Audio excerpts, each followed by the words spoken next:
Cette nuit, j'écrivais un petit chapitre du prochain livret qui va accompagner le prochain stage.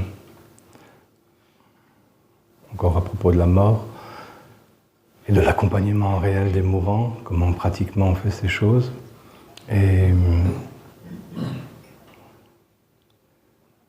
à nouveau, je suis tombé 3 fois dans ma réflexion en écrivant sur la même phrase.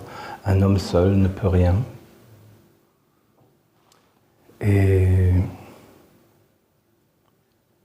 il est vraiment essentiel de comprendre ça. Vous voyez, là, lorsqu'on entre en contact avec les âmes des défunts, on se rend compte que ils sont à la mort, ils sont en réalité, ils sont entraînés pour la majorité dans ce qu'on peut appeler un trou noir, c'est-à-dire dans l'inconscience. Et ils vivent, ils subissent tout ce par quoi on passe dans la mort, ils le subissent dans l'inconscience.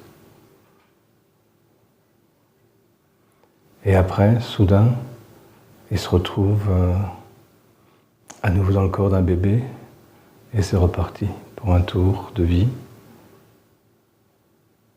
Et selon le karma, justement, des vies précédentes, ça se passe plus ou moins bien, mais généralement dans une bonne somme de souffrances intérieures ou extérieures. Il y a la mort, le même phénomène à nouveau, et ça ne s'arrête jamais, quoi. Et la majorité des êtres humains, c'est comme ça.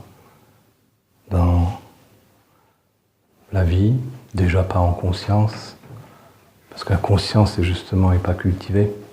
Donc il n'y a aucune force d'attention possible à la mort, aucune accroche possible. Et à la mort, c'est le trou noir.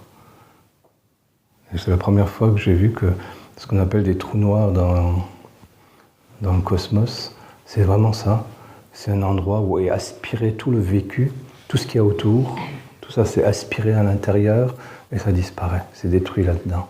Et pour la majorité des humains, c'est comme ça que ça se passe. Tout est aspiré, il reste rien à la sortie. Et hop, une nouvelle vie qui commence, mais avec le même résultat, sauf si on a la chance de rencontrer un enseignement, un des enseignements vivants et authentiques.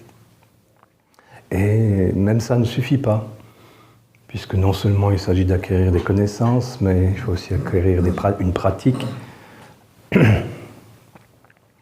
Mais les connaissances et la pratique de la majorité des personnes sont insuffisantes aussi.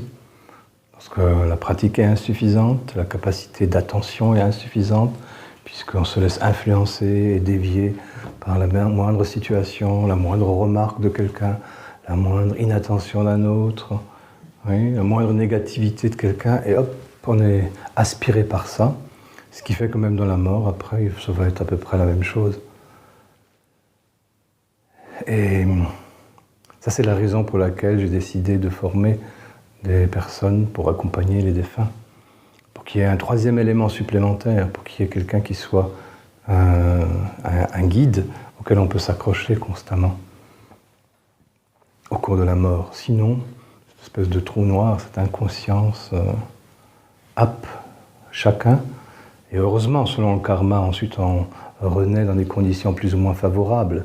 Mais c'est une des grandes explications pour lesquelles des gens qui semblent suffisamment évoluer, en fait, doivent recommencer presque à zéro à nouveau, comme s'ils n'avaient jamais été évolués auparavant, comme s'ils ne s'étaient jamais exercés auparavant, parce que cette faculté d'attention consciente n'a pas été développée. Et c'est ça la raison pour laquelle Gurdjieff dit que la pire chose chez l'être humain, c'est l'influençabilité. C'est-à-dire la moindre chose qui passe, hop, on est happé par ça, on est pris par ça. Pas de droiture dans la présence, dans le but qu'on s'est assigné, dévié par la moindre chose. Donc le travail vraiment le plus important, c'est ça.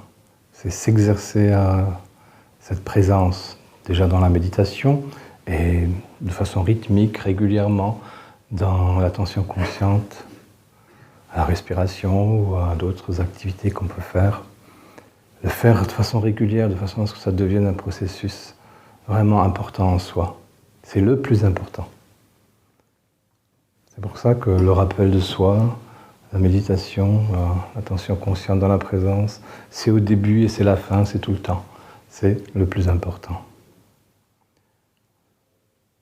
Et ensuite, un homme seul ne peut rien. C'est pour ça qu'il faut que les personnes soient formées à cette guidance dans la mort. Parce que lorsqu'on est lié de façon élevée avec quelqu'un d'autre, on reste lié à lui, même dans la mort. Et ça, c'est l'occasion de, au-delà de tout le travail qu'on a fait soi-même, de pouvoir recevoir des indications, des rappels constants par quelqu'un d'autre, parce que notre âme est en résonance avec cette personne. Parce que là, c'est vraiment un ou une amie sur le chemin. Et pas le chemin de la vie terrestre seulement, mais le chemin au-delà de la vie.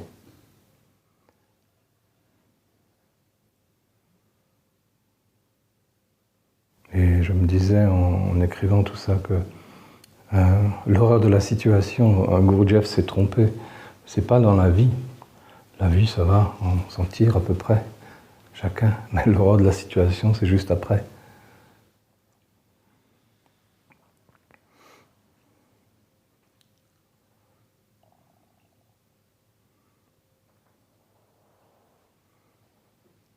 Donc, comme la vie n'est pas l'horreur de la situation, je vous souhaite de passer une bonne journée.